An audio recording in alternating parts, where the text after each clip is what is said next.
আয় আয় তোকে না আজকে বাংলাদেশিদের কাছে বেশি দেবো। বাংলাদেশে কুরবানি এসে গেছে, ওকে নিয়ে মজা করে খাবে। আয় কিন্তু বাংলাদেশি দাদা শুনুন, কি আর সুন্দর।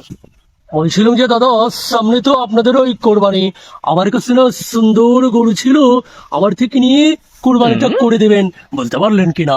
নর সুন্দর, আমার দেশে কি গরুর অভাব পড়ছে যে তোর কাছ থেকে গরু নিয়ে আমার কোরবানি দেওয়া লাগবে?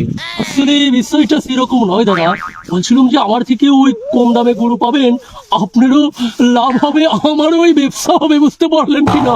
নর সুন্দর, মুসলমান নাকি লাভের আশায় কোরবানি দেয়, আর তুই কিভাবে ভাবলি যে তোর কাছ থেকে সুরা সালাম গরু দিয়ে আমরা কোরবানি দেবো?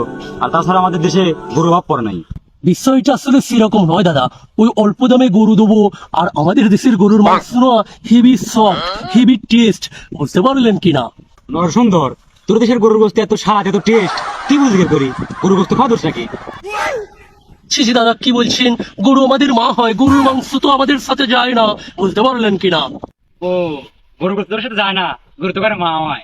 আবার সেই তার আগে বেশ নিয়ে আসিস, কষি গোস্ত সেই স্বাদ, এইটা তো করে যা। এসব ভন্ডামি বাদ দি, জানেন তিন। গরুর ব্যবসাটাও ঘেটে গেল, এই সারাকে কিছুতেই বস করতে পারলুম না।